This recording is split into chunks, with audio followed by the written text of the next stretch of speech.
మా latest videos కోసం మా ఈ తెలుగు న్యూస్ ఛానల్ సబ్స్క్రైబ్ చేసి గంట సింబల్ యాక్టివేట్ చేసుకోండి. ఈ రోజే సంకటహర చతుర్థి బుధవారం. ఏమీ చేయకపోయినా సరే రాత్రి 12 లోపు ఒక బిచ్చగాడు సంకటహర చతుర్థి రోజు ఉపవాసం ఉండి ఎంతటి ఫలితాన్ని పొందాడో తెలిపే ఈ పవిత్ర కథను వింటే చాలు కష్టాలు, సమస్యలు, బాధలు పోతాయి, నరక బాధలు తప్పుతాయి, మీ జీవితం బాగుపడుతుంది, మహాపాపాలు కూడా పోతాయి, కోరినంత ధనం వస్తుంది, అష్టైశ్వర్యాలు సిద్ధిస్తాయి, సకల సంపదలు సిద్ధిస్తాయి, మీకు అన్ని శుభాలే జరుగుతాయి. ఫ్రెండ్స్, ఈ కథను మధ్యలో ఆపేస్తే ఎలాంటి ఫలితం రాదు గనుక తప్పనిసరిగా చివరి వరకు వినండి.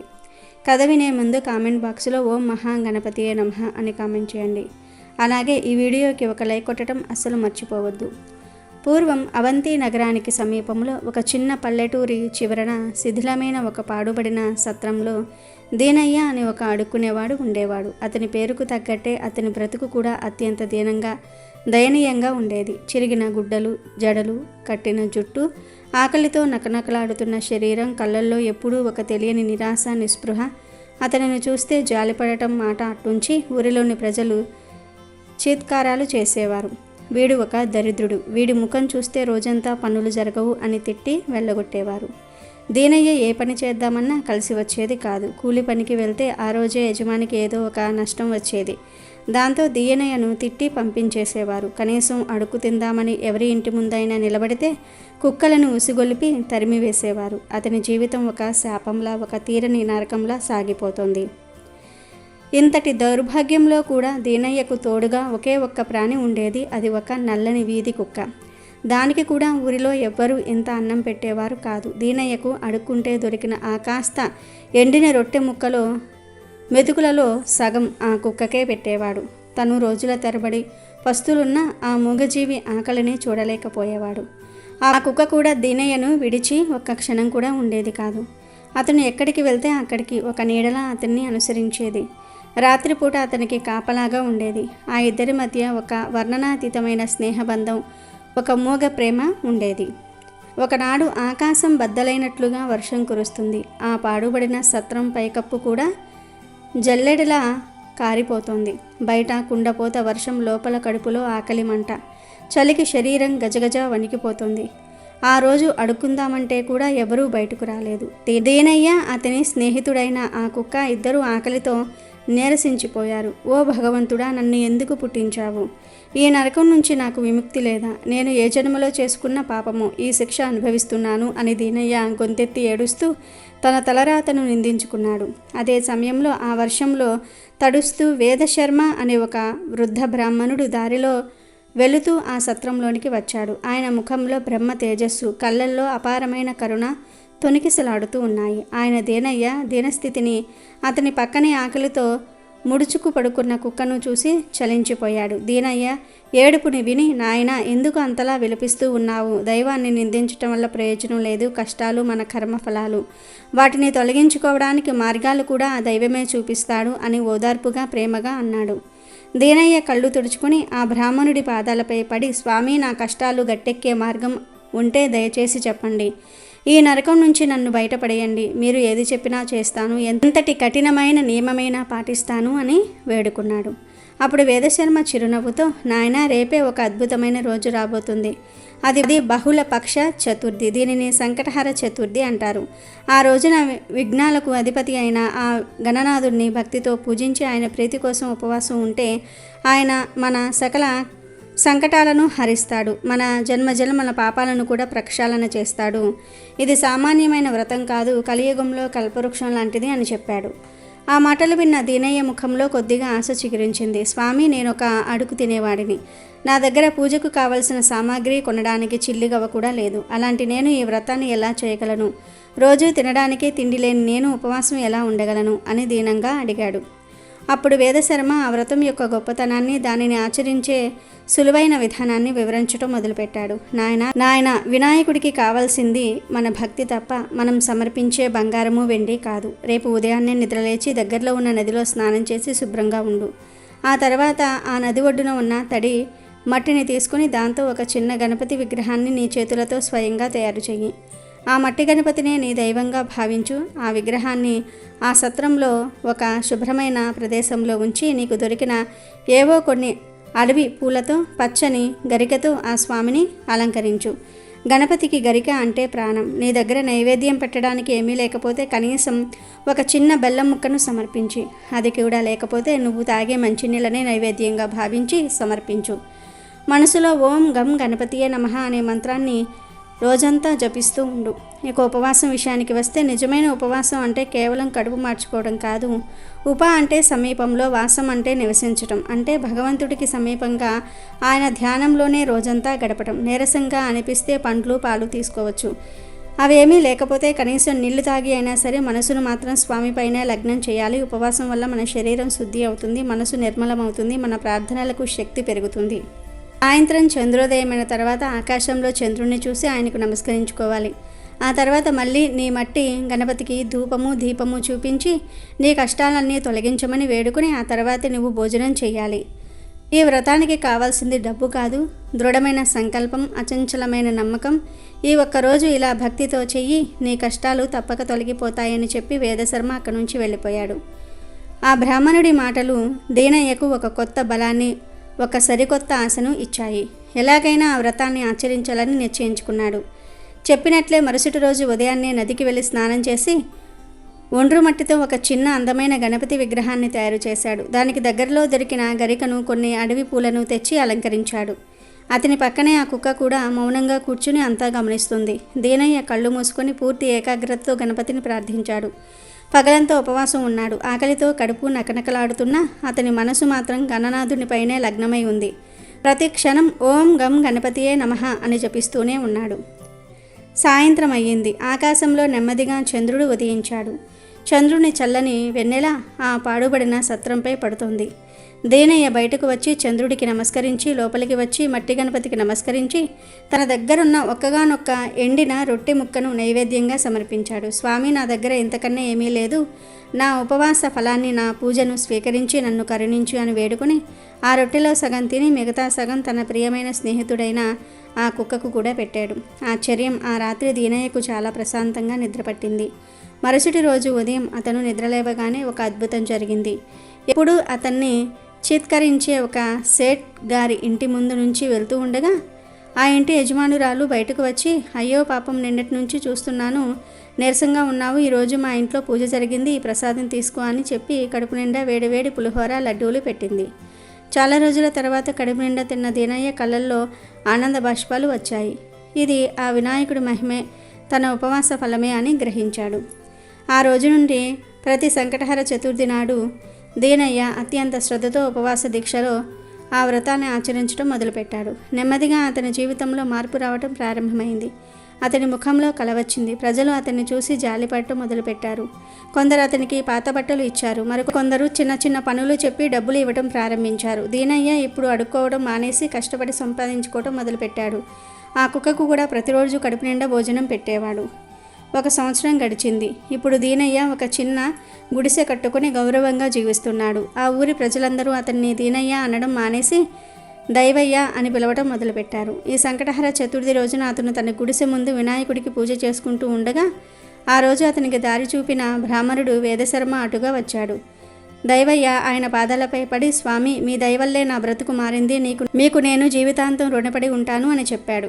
వేదశర్మ చిరునవ్వు నవ్వి, నాయనా, నేను కేవలం మార్గాన్ని మాత్రమే చూపించాను, వ్రతాన్ని ఆచరించినది నువ్వు. నీకు ఈ ఫలితం రావడానికి అసలైన కారణం నీ ఉపవాసం, నీ భక్తి మాత్రమే కాదు, నీ కరుణ కూడా అన్నాడు. దేవయ్యకు అర్థం కాలేదు. కరుణ అంటే ఏమిటి స్వామి అని అడిగాడు. అప్పుడు వేదశర్మ అతని పక్కనే విశ్వాసంగా కూర్చున్న ఆ నల్లని కుక్క వైపు చూపించి, అవును దేవయ్య, నువ్వు తినడానికి తిండి లేక, కట్టుకోవడానికి బట్టలేక అల్లాడుతున్న రోజుల్లో కూడా నీ ఉపవాసాన్ని ముగించిన తర్వాత దొరికిన ఆ కాస్త ఆహారంలో సగం ఈ మూగజీవానికి పంచుతూ వచ్చావు. నీ కష్టకాలంలో కూడా నీవు జీవకారుణ్యాన్ని వీడలేదు. ఆ వినాయకుడు నీ భక్తిని మాత్రమే కాదు, నీ హృదయాన్ని కూడా చూశాడు. ఆ కుక్క రూపంలో నీ ధర్మాన్ని, నీ కరుణను ఆ వినాయకుడే పరీక్షించాడు. కుక్క కాలభైరవ స్వరూపం. వినాయకుడికి అత్యంత ఇష్టమైన క్షేత్రపాలకుడు నువ్వు. ఆ క్షేత్రపాలకుడిని గౌరవించావు. అందుకే ఆ స్వామి నీపై సంపూర్ణ కరుణ చూపించాడు. గుర్తుంచుకో, కేవలం పూజలు ఉపవాసాలు చేస్తే సరిపోదు.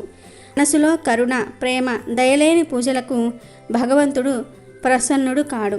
నువ్వు ఈ రెండింటినీ సాధించావు, అందుకే నీ దశ తిరిగింది అని చెప్పి ఆశీర్వదించి వెళ్ళిపోయాడు.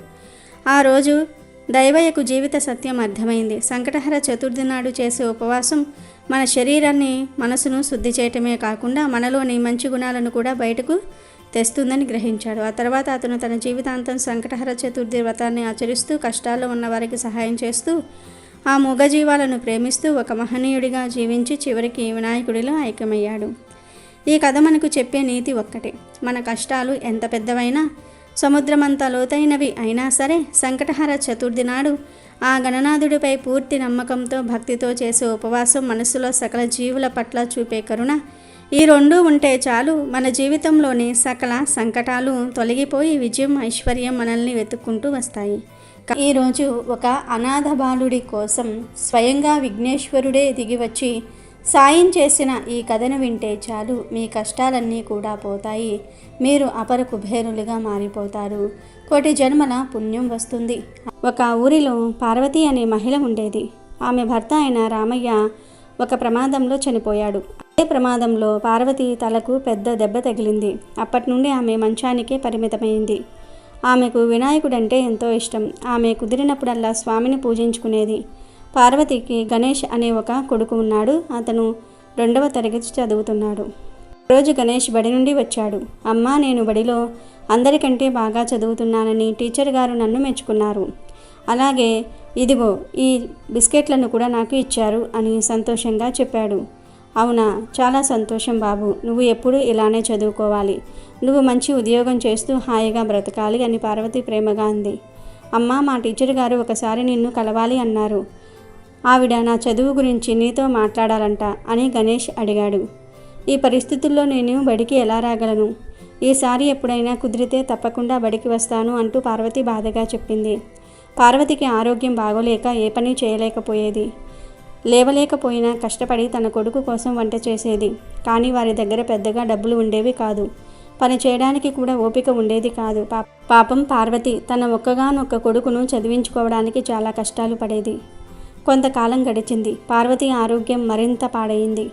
ఒకరోజు పార్వతి తన కొడుకుతో, గణేష్, నన్ను క్షమించు బాబు, నేను అస్సలు లేవలేకపోతున్నాను, ఇవాళ వంట చేయలేను, కాస్త ఆ కుండలో ఉన్న నీటిని తాగి బడికి వెళ్ళు, నువ్వు తిరిగి వచ్చేసరికి నేను ఏదో ఒక వంట చేసి పెడతాను అని బలహీనంగా అంది. ఏమీ పర్వాలేదమ్మా, నువ్వు విశ్రాంతి తీసుకో, నేను బడికి వెళ్తానులే, ఒక పూట తినకపోతే ఏమీ కాదు అని గణేష్ తన పుస్తకాలను తీసుకుని బడికి వెళ్ళాడు. పార్వతి తన అనారోగ్యంతో పోరాడుతూనే ఉంది. ఆ సాయంత్రం గణేష్ తిరిగి ఇంటికి వచ్చాడు. పార్వతి పరిస్థితి చాలా విషమంగా ఉంది. చూడు గణేష్, నేను మరీ కొంతసేపట్లో నా వినాయకుడి వద్దకు వెళ్ళిపోతున్నాను. నేను నా అన్నయ్యకు కబురు చేశాను. అతను వచ్చి నిన్ను తీసుకుని వెళ్తాడు. నువ్వు చాలా బుద్ధిగా ఉండాలి, అలాగే జాగ్రత్తగా చదువుకోవాలి, ఎప్పుడూ వినాయకుడి నామస్మరణను వదలకూడదు అని చెప్పి పార్వతి కన్నుమూసింది. పాపం గణేష్ తల్లి శవం ముందు కూర్చొని బోరిన ఏడుస్తూ ఉన్నాడు. ఇంతలో పార్వతి అన్నయ్య అయిన రాజు ఇంటికి వచ్చాడు. రాజు తన దగ్గర ఉన్న డబ్బుతో పార్వతి అంత్యక్రియలు పూర్తి చేశాడు. చూడు గణేష్, నీ గురించి మీ అమ్మ అంతా చెప్పింది. నువ్వేమీ కంగారు పడవలసిన పని లేదు. ఇవాల్టి నుండి నువ్వు మా ఇంట్లోనే ఉండొచ్చు అంటూ రాజు గణేష్ని తన ఊరికి తీసుకుని వెళ్ళాడు. రాజు భార్య పేరు గౌరీ. గౌరీ చాలా అత్యాశపరురాలు. ఎవరికి ₹1 కూడా దానం చేసేది కాదు. రాజు కూడా గౌరీ మాటను అస్సలు కాదనేవాడు కాదు. రాజు గణేష్ని ఇంటికి తీసుకుని రాగానే గౌరీ కోపంగా, అరే ఏంటి ఈ కుర్రాన్ని ఇంటికి తీసుకుని వచ్చారు? మీకు చెప్పానుగా ఇతన్ని అనాథాశ్రమంలో విడిచిపెట్టి రమ్మని అంది. అలా ఎలా కుదురుతుంది గౌరీ? నాకున్నది ఒక్కగానొక్క చెల్లెలు. దానికి ఆరోగ్యం బాగోలేనప్పుడు నువ్వు నన్ను వెళ్ళనివ్వలేదు. కనీసం ఎప్పుడైనా వీడిని బాగోగులను చూసుకుంటూ నేను చేసిన తప్పుల్ని సరిదిద్దుకుంటాను అని రాజు బ్రతిమిలాడాడు. అదంతా కుదరదు. ఇప్పుడే వీడిని తీసుకుని వెళ్ళి అనాథాశ్రమంలో విడిచిపెట్టండి అని గౌరీ కఠినంగా అంది. దయచేసి ఇలా చేయకు. నేను గనుక ఈ కుర్రాన్ని అనాథాశ్రమంలో విడిచిపెడితే నా పరువు పోతుంది. నా చెల్లెలు ఊరికి సంబంధించిన వాళ్లకు ఈ విషయం తెలిస్తే ఇక అంతే సంగతులు అని రాజు మరింత బ్రతిమలాడాడు. ఇక గౌరీ కూడా గణేష్ ఇంట్లో ఉండడానికి ఒప్పుకుంది. కానీ కొన్ని షరతులు పెట్టింది. సరే ఎంతలా అడుగుతున్నారు కాబట్టి ఒప్పుకుంటున్నాను. ఇతను ఈ ఇంట్లో ఉన్నా సరే నాకు మాత్రం అనాథే. అలాగే ఈ కుర్రవాడు నన్ను అత్త అని పిలవడానికి వీల్లేదు. రోజులో కొంత ఆహారం మిగిలితే ఇతనికి కొంత వేస్తాను, లేకపోతే అది కూడా లేదు. నన్ను ప్రశ్నించడానికి వీల్లేదు. గుమ్మం ముందు నిద్రపోవాలి. అలాగే బయట ఉన్న బావి వద్దే స్నానం చేసుకుని బయటికి వెళ్ళాలి అని అంది. రాజు అందుకు ఒప్పుకున్నాడు. అప్పటి నుండి పాపం గణేష్ గుమ్మం వద్దనే కూర్చొని ఉండేవాడు. అక్కడే నిద్రపోయేవాడు. గౌరీ సమయానికి భోజనం పెట్టేది కాదు. రోజుకొక్కసారి మాత్రమే ఆహారాన్ని ఇచ్చేది. అది కూడా చాలా తక్కువ. కొన్ని రోజులు అసలు ఆహారం కూడా ఇచ్చేది కాదు. గణేష్, నన్ను క్షమించు, నేను చేయగలిగింది ఇంతే అని రాజు బాధపడుతూ ఉండేవాడు. మరేమీ పర్వాలేదులే మామయ్య, నాకు ప్రస్తుతం ఏమీ ఆకలిగా లేదు. బడికి సమయం అవుతుంది, నేను బడికి వెళ్తాను అని గణేష్ నడుచుకుంటూ బడికి వెళ్తూ ఉండేవాడు. పాపం అతనికి బాగా ఆకలి వేస్తూ ఉంటుంది. చాలా ఆకలిగా ఉంది. నిన్న కూడా అత్తయ్య ఆహారం ఇవ్వలేదు, ఇవాళ ఉదయం కూడా ఇవ్వలేదు. కళ్ళు తిరిగేలాగా ఉంది. స్వామి వినాయక, నాకు ఎలాంటి కష్టం వచ్చినా సరే మా అమ్మ నిన్నే తలుచుకోమని చెప్పింది. అందుకే నిన్నే తలుచుకుంటున్నాను. నాకు కాస్త శక్తిని ప్రసాదించే స్వామి. ఆ గణేష్ వినాయకుడిని శక్తిని ప్రసాదించమని కోరుకుంటున్నాడు. గణేష్ పడుతున్న బాధను వినాయకుడు చూశాడు. స్వామికి కూడా గణేష్పై జాలి కలిగింది. దాంతో వినాయకుడు దారిలో రాజులాగా తన రూపాన్ని మార్చుకుని గణేష్ ముందు ప్రత్యక్షమవుతాడు. ఎదుగో గణేష్, నువ్వు ఆకలితో వెళ్ళిపోతున్నావని మీ అత్తయ్య మీకోసం ఈ రొట్టెలు లడ్డూలు తయారు చేసిందిరా, నీకు తినిపిస్తాను అని రాజు రూపంలో ఉన్న వినాయకుడు అన్నాడు. ఏమిటి, అత్తయ్య నా కోసం రొట్టెలు లడ్డూలు తయారు చేసి పంపించిందా? ఆశ్చర్యంగా ఉందే అని గణేష్ ఆశ్చర్యపోయాడు.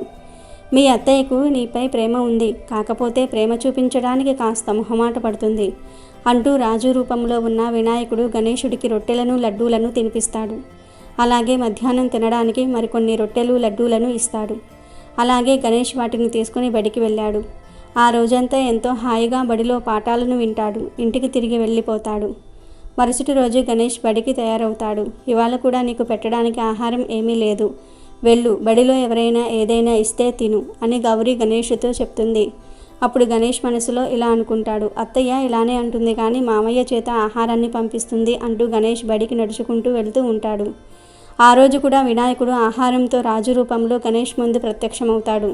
నాకు తెలుసు మామయ్య, ఈరోజు కూడా నువ్వు ఇలా ఆహారం తీసుకొస్తావని అని గణేష్ సంతోషంగా అంటాడు. అలా రాజు రూపంలో ఉన్న వినాయకుడు గణేశుడికి రోజు ఆహారం తినిపిస్తాడు. మరికొంత ఆహారాన్ని మధ్యాహ్నం తినడానికి ఇస్తాడు. ఇలా కొన్ని నెలల పాటు జరుగుతూ ఉంటుంది. ప్రతిరోజు వినాయకుడు రాజు రూపంలో గణేశుడికి ఆహారాన్ని తినిపిస్తూ ఉంటాడు. ఒకరోజు గణేష్ స్నేహితుడైన రాజేష్ గణేష్ ఇంటికి వస్తాడు.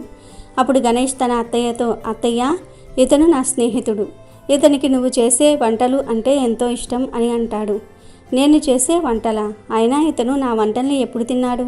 నిజం చెప్పాలంటే నువ్వే నా వంటల్ని సరిగ్గా తిన్నదే లేదు అని గౌరీ కోపంగా అంది.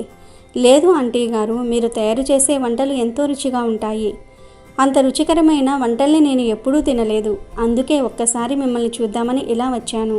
ప్రతిరోజు మీరు గణేశుడికి ఎక్కువ ఆహారాన్ని ఇచ్చి పంపిస్తారు. నేను కూడా అతని వద్ద ఆహారం తీసుకొని తినేవాడిని అని రాజేష్ అమాయకంగా చెప్పాడు.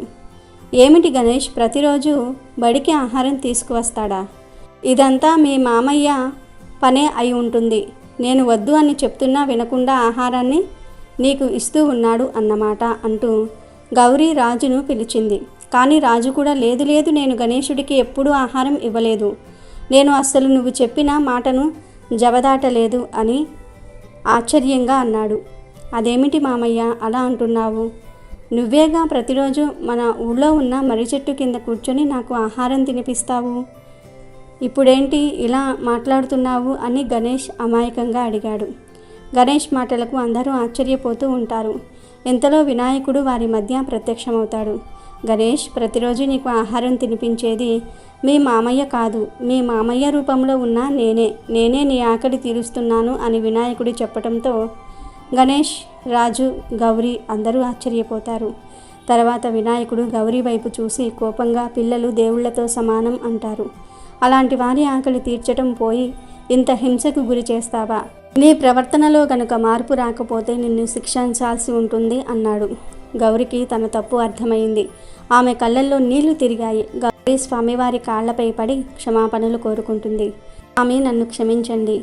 నా అత్యాశ, నా స్వార్థం నన్ను ఇలా చేశాయి.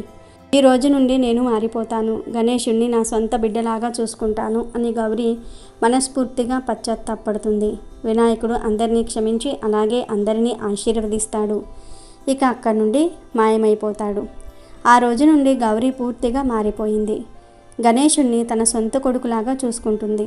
అతనికి సమయానికి ఆహారం పెట్టి బడికి పంపించింది. రాజు కూడా గణేష్ పట్ల మరింత ప్రేమగా ఉన్నాడు.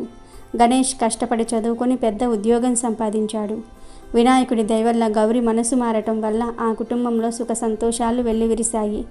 అనాథగా మిగిలిన గణేశుడికి దేవుడే అండగా నిలబడి ఆకలి తీర్చి మంచి జీవితాన్ని ప్రసాదించాడు. భక్తి మంచి మనసు ఉంటే దేవుడు ఏదో ఒక రూపంలో వచ్చి ఆదుకుంటాడని, అలాగే చిన్నపిల్లల్ని ఎప్పుడూ కష్టపెట్టకూడదని ఈ కథ తెలియజేస్తుంది. అలాగే ఈరోజు వినాయకుడు తన భక్తుడి కోసం వ్యవసాయం ఎందుకు చేశాడో తెలిపే ఈ కథను వింటే చాలు జన్మల పాపాలు పోతాయి, కోరినంత ధనం వస్తుంది.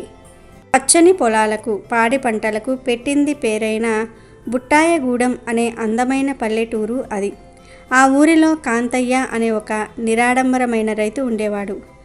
అతనికి ఉన్నది 4 ఎకరాల భూమి మాత్రమే. కానీ ఆ భూమిని నమ్ముకుని రేయింబౌళ్ళు కష్టపడి తన భార్య దుర్గమ్మ, తల్లి సీతమ్మ, 2 పిల్లలతో కూడిన కుటుంబాన్ని కంటికి రెప్పలాగా చూసుకునేవాడు. కాంతయ్యకు దైవభక్తి ఎక్కువ, ముఖ్యంగా వినాయకుడంటే ప్రాణం. ఒకరోజు సాయంకాలం పొలం పనులు ముగించుకుని ఇంటికి వస్తున్నాడు కాంతయ్య. దారి పక్కన ఉన్న ఒక పాత మర్రి చెట్టు కింద మట్టిలో కూరుకుపోయిన ఒక వస్తువు మెరుస్తూ కనిపించింది. దగ్గరికి వెళ్ళి చూశాడు. అదొక అందమైన వినాయకుడి విగ్రహం. బహుశా పాతకాలంది అయి ఉంటుంది.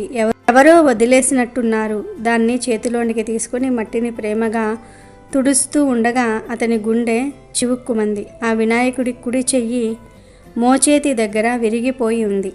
ఆ విరిగిన చెయ్యిని చూసి కాంతయ్యకు తనకే దెబ్బ తగిలినంత బాధ కలిగింది. అయ్యో స్వామి, నిన్ను ఇలా ఒంటరిగా వదిలేశారేంటి అనుకుంటూ ఆ విగ్రహాన్ని తన పైపెంచెలో భద్రంగా చుట్టుకుని ఇంటికి తీసుకొచ్చాడు.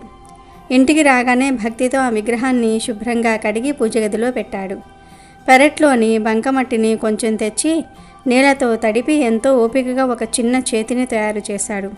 దాన్ని జాగ్రత్తగా ఆ విరిగిన చోట అంటించి పసుపు కుంకుమలతో అలంకరించి దీపం వెలిగించి మనసారా పూజించాడు.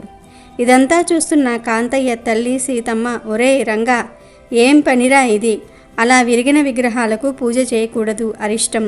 దాన్ని తీసి పక్కన పెట్టి బజారుకెళ్ళి కొత్తది కొనుక్కురా అని కాస్త విసుగ్గా అంది. దానికి కాంతయ్య ఎంతో శాంతంగా నవ్వి, అదేంటమ్మా, మన ఇంట్లో ఎవరికైనా చెయ్యో కాలో విరిగితే వాళ్లను ఇంట్లో నుంచి బయటికి పంపించేస్తామా? ప్రేమగా కట్టుకట్టి సేవ చేస్తాం కదా, దేవుడు కూడా అంతే కదమ్మా, ఆయనకు మనలాగే సేవ చేయాలి అన్నాడు. నీ వాదనలతో నేనెప్పుడూ గెలవలేనులే, నీ ఇష్టం వచ్చినట్టు చేసుకో, తర్వాత ఏమొచ్చినా నన్ను అనొద్దు అంటూ సీతమ్మ అక్కడి నుంచి వెళ్ళిపోయింది. కానీ కాంతయ్య అవేమీ పట్టించుకోలేదు. ప్రతిరోజు ఆ వినాయకుడికి ఎంతో శ్రద్ధగా పూజలు చేస్తూనే ఉన్నాడు. కాలం గిర్రున తిరిగింది. పొలంలో పంట చేతికొచ్చింది. కాంతయ్య ధాన్యాన్ని బస్తాల్లో నింపి ఎడ్లబండి మీద వేసుకుని సంతకు అమ్మడానికి బయలుదేరాడు. దారిలో ఒక పెద్ద బండరాయి అడ్డంగా ఉండడాన్ని గమనించక బండి చక్రం బలంగా దానికి తగిలింది. ఒక్కసారిగా బండి అదుపు తప్పి పక్కకు ఒరిగిపోయింది. బండి మీద ఉన్న కాంతయ్య కింద పడిపోయాడు. అతని మీద 2 ధాన్యం బస్తాలు పడ్డాయి. అమ్మా అని గట్టిగా అరిచాడు. చుట్టుప్రక్కల పొలాల్లో పనిచేస్తున్న రైతులు పరిగెత్తుకొచ్చి బస్తాలను పక్కకు తీశారు. కానీ అప్పటికే జరగాల్సిన నష్టం జరిగిపోయింది. కాంతయ్య కుడి కాలు వాచిపోయి కదపలేని స్థితిలో ఉన్నాడు. వెంటనే అతన్ని అదే బండిలో వేసుకుని పట్నంలోని ఆసుపత్రికి తీసుకువెళ్లారు. విషయం తెలిసి సీతమ్మ, దుర్గమ్మ గుండెలు బాదుకుంటూ ఆసుపత్రికి వచ్చారు. డాక్టర్ గారు బయటకు వచ్చి, భయపడవలసిన పనేమీ లేదు, బస్తాల బరువు ఎక్కువగా పడటంతో కాలు ఎముక విరిగింది, కట్టు కట్టాం, కానీ పూర్తిగా నయం అవడానికి చాలా సమయం పడుతుంది. కనీసం 6 నెలలు కాలు కింద పెట్టకూడదు. ఆ తర్వాత కూడా మరో 6 నెలలు ఎలాంటి బరువైన పనులు చేయకూడదు అని చెప్పారు. ఆ మాటలు విన్న సీతమ్మ దుర్గమ్మల నెత్తిన పిడుగు పడినట్లయింది. అయ్యో భగవంతుడా, మా బ్రతుకు బండిని లాగే మనిషికే ఎలా అయిందేంటి? ఇక మా గతి ఏమిటి? పిల్లల కడుపు ఎలా నింపాలి అని కన్నీరు మున్నీరయ్యారు. కొన్ని రోజులకు కాంతయ్యను ఇంటికి తీసుకొచ్చారు. మంచం మీదే కదలకుండా పడి ఉన్న కొడుకును చూసి సీతమ్మ రోజు కుమిలిపోయేది. ధాన్యం అమ్మగా వచ్చిన కొద్దిపాటి డబ్బుతో ఇల్లు గడపటం కష్టంగా మారింది. రోజులు గడిచే కొద్దీ ఇంట్లో సరుకులు నిండుకున్నాయి. పిల్లలు ఆకలితో ఏడుస్తూ ఉంటే ఆ తల్లిదండ్రుల గుండెలు తరుక్కుపోయాయి. ఒకరోజు రాత్రి సీతమ్మ కొడుకు దగ్గరకు వచ్చి, ఒరే రంగా, పొలం బీడుగా పడి ఉంది. ఈసారి పంట వేయకపోతే భూమి పాడైపోతుంది. నీ పరిస్థితి ఏమో ఇలా ఉంది, ఏం చేయాలో పాలుపోవటం లేదురా అని కన్నీళ్లు పెట్టుకుంది. కాంతయ్య మాత్రం స్థిరంగా బాధపడకమ్మా, నేను రోజూ కొలిచే ఆ వినాయకుడే మనకు ఏదో ఒక దారి చూపిస్తాడు. నా స్వామి మీద నాకు పూర్తి నమ్మకం ఉంది అన్నాడు. ఆ దేవుడు మన కడుపు నింపాలంటే ముందు మనం ఆయనకు నైవేద్యం పెట్టాలి కదరా. మనం ఆకలితో ఉంటే ఆయన ఏం చేస్తాడు అంది సీతమ్మ నిరాశగా. అమ్మ, ఆయన లీలలు మనకు అర్థం కావు. అందుకే ఆయన దేవుడయ్యాడు, మనం మనుషులమయ్యాము. ఆయన ఖచ్చితంగా మనల్ని కాపాడుతాడు, చూస్తూ ఉండు అన్నాడు కాంతయ్య. ఇంకోవైపు కైలాసంలో నుండి వినాయకుడు తన ప్రియభక్తుడి కష్టాలను చూసి చలించిపోయాడు. వెంటనే తన సోదరుడైన కుమారస్వామి దగ్గరికి వెళ్ళాడు. సోదర కుమార, భూలోకంలో నా భక్తుడొకడు తీవ్రమైన కష్టాల్లో ఉన్నాడు. పెరిగిన నా విగ్రహానికి చెయ్యి అతికించి తన సొంత మనిషిలా సేవ చేస్తున్నాడు. అలాంటి నిష్కల్మషమైన భక్తుడిని ఆదుకోవలసిన బాధ్యత నాది. నువ్వు కూడా నాకు సహాయంగా వస్తావా అని అడిగాడు. తప్పకుండా సోదర, భక్తులను ఆదుకోవటంలో నీకు సాయం పడటం కన్నా నాకు కావాల్సిందేముంది అన్నాడు కుమారస్వామి. వెంటనే ఇద్దరు సాధారణ యువకుల రూపంలో భూలోకానికి నేరుగా కాంతయ్య ఇంటికి వచ్చారు. అయ్యా, ఎవరండి మీరు, ఏం కావాలి అని అడిగింది దుర్గమ్మ. అమ్మ, నా పేరు గణపతి, ఇతను నా తమ్ముడు సుబ్రహ్మణ్యుడు. మేము పొలం కౌలుకు తీసుకొని వ్యవసాయం చేసుకుందామని వచ్చాం. మీ ఊరిలో ఎక్కడైనా పొలం కౌలుకు దొరుకుతుందా అన్నాడు వినాయకుడు.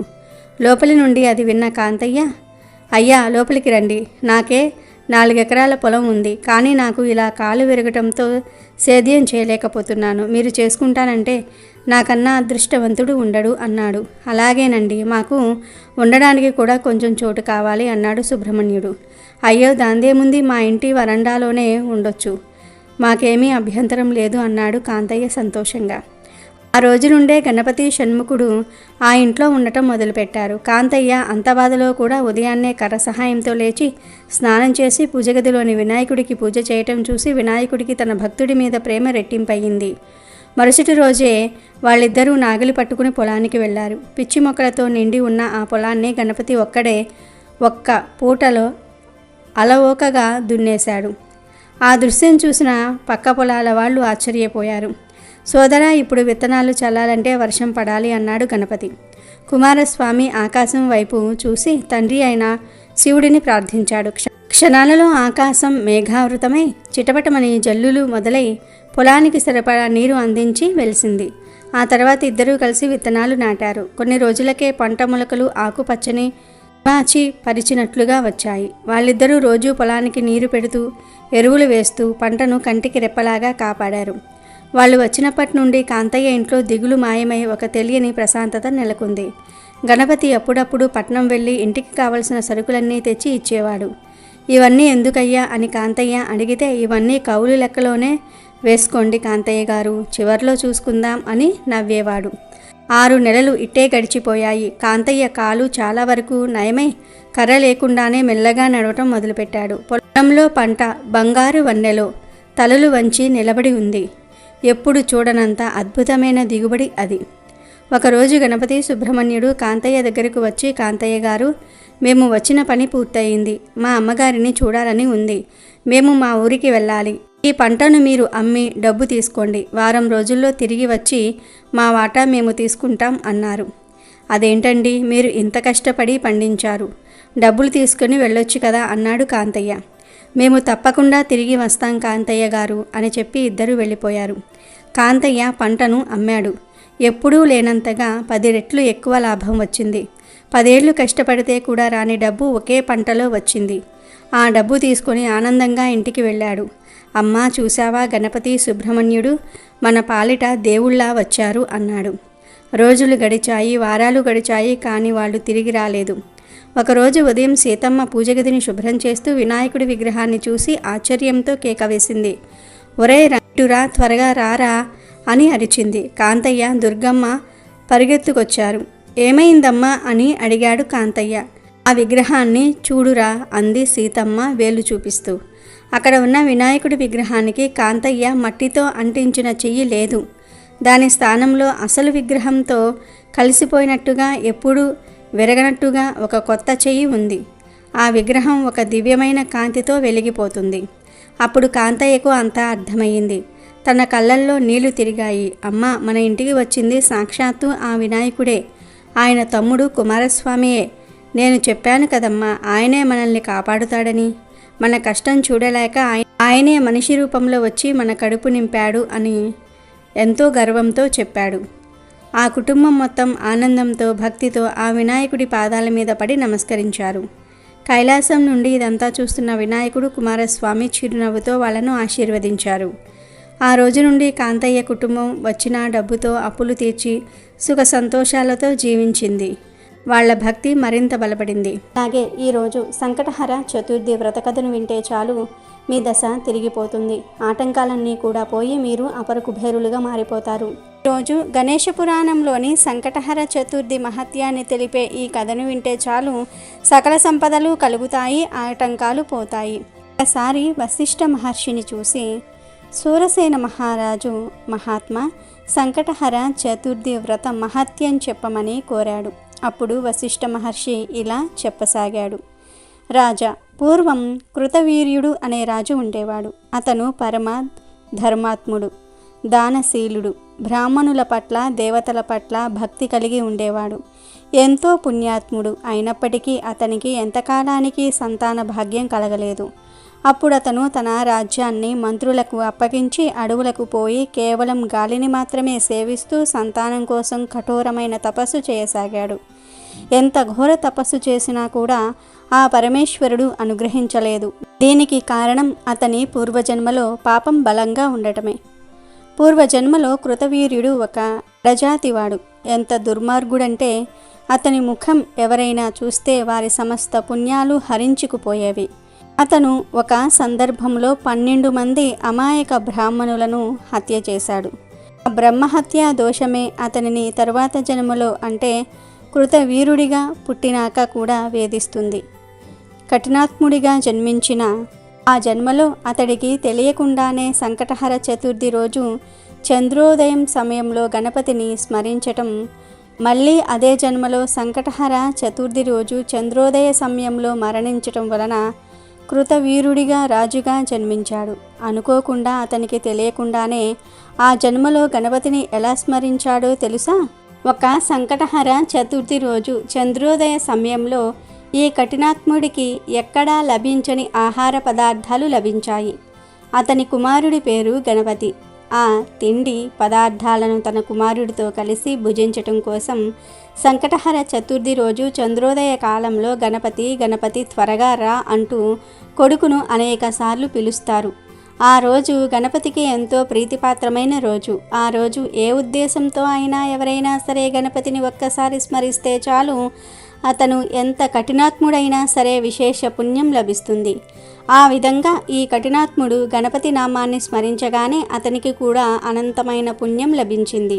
తర్వాత కొంతకాలానికి మళ్ళీ అదే సంకటహర చతుర్థి రోజు చంద్రోదయ సమయాన అతనికి మరణం సంభవించింది. పరమ పవిత్రమైన ఆ రోజు మరణించటం వలన అతడు శ్రీ మహాగణపతి లోకాన్ని పొందాడు. ఆ పుణ్య విశేషం వలన మరుజన్మలో కృతవీరుడనే రాజుగా జన్మించాడు. కానీ పూర్వజన్మలో 12 మంది బ్రాహ్మణులను అకారణంగా చంపిన పాపం వలన అతనికి మరుజన్మలో ఎంత కఠోర తపస్సు చేసినా సంతాన భాగ్యం మాత్రం కలగలేదు. అయితే కృతవీరుడు గనుక 1 సంవత్సరం పాటు నియమపూర్వకంగా సంకటహర చతుర్థి వ్రతాన్ని ఆచరిస్తే తప్పక సంతాన భాగ్యం కలుగుతుందని బ్రహ్మదేవుడు కృతవీరుడి తండ్రికి తెలియజేస్తాడు. సంకటహర చతుర్థి రోజున ఎవరైతే గణపతిని చంద్రోదయ సమయంలో పూజిస్తారో వారి సమస్త సంకటాలు నాశనమైపోతాయి. బిడ్డలు లేని వారికి చక్కటి సంతానం కలుగుతుంది. సమస్త మనో అభిష్టాలు నెరవేరుతాయి. కళ్ళు లేని వారికి కళ్ళు, మూగవాళ్లకు నోరు, కాళ్ళు లేని వారికి కాళ్ళు తిరిగి వస్తాయి. రాజ్యం పోయిన వారికి రాజ్యం తిరిగి వస్తుంది అని బ్రహ్మ కృతవీరుడి తండ్రికి చెప్తాడు. ఆయన వచ్చి చెప్పగా కృతవీరుడు సంకటహర చతుర్థి వ్రతాన్ని ఆచరించి మహాబల పరాక్రమవంతుడైనటువంటి కార్తవీర్యార్జునుడు జన్మించాడు. అంతేకాదు కార్తవీర్యార్జునుడు సంకటహర చతుర్థి వ్రతాన్ని చేసి సహస్ర బాహువులను పొందాడు. మేరు పర్వతమంతా దేహాన్ని పొందాడు. ఈ భూమండలానికి అత్యంత బల సంపన్నుడిగా ఎదిగాడని వశిష్ఠ మహర్షి సూరసేన మహారాజుకు సంకటహర చతుర్థి మహత్యాన్ని వివరించాడు. ఒకనొక నాడు ఇంద్రుడు తన విమానంలో భృగుడి అనే ఒక వినాయకుడికి గొప్ప భక్తుడు అయిన ఋషి దగ్గర నుంచి ఇంద్రలోకానికి తిరిగి వెళ్తూ ఉండగా షర్సేన అనే రాజు రాజ్యం దాటే సమయంలో అనేక పాపములు చేసిన ఒక వ్యక్తి ఆకాశంలో పయనించే ఆ విమానం వైపు దృష్టి సాగించారు. అతడు దృష్టి సోకగానే ఆ విమానం చటుక్కున భూమిపై అర్ధాంతరంగా ఆగిపోవటం జరిగింది. ఆ ఇంద్ర విమానం అద్భుతమైన వెలుక్కి ఆశ్చర్యచకితుడైన ఆ దేశపు రాజు సురసేనుడు గబగబా బయటకు వచ్చి ఆ అద్భుతాన్ని ఆశ్చర్యం చెందుతూ ఆలకించసాగాడు. ఇక్కడ ఇంద్రుని చూసి ఎంతో సంతోషానికి లోనైన మహారాజు ఆనందంతో నమస్కరించారు. ఇంద్రునితో అక్కడ విమానం ఎందుకు ఆపినాడో కారణం అడిగాడు. అప్పుడు ఇంద్రుడు, ఓ రాజా, మీ రాజ్యంలో పాపాలు అధికంగా చేసిన ఒక వ్యక్తి ఎవరిదో దృష్టి సోకి విమానం మార్గమధ్యంలో అంతరార్థంగా ఆగింది అని చెప్పాడు. అప్పుడు ఆ రాజు, అయ్యా, మరి మళ్ళీ ఆగిపోయిన ఈ విమానం ఎలా బయలుదేరుతుంది అని అడిగాడు వినయంగా. అప్పుడు ఇంద్రుడు, ఇవాళ పంచమి, నిన్న చతుర్థి.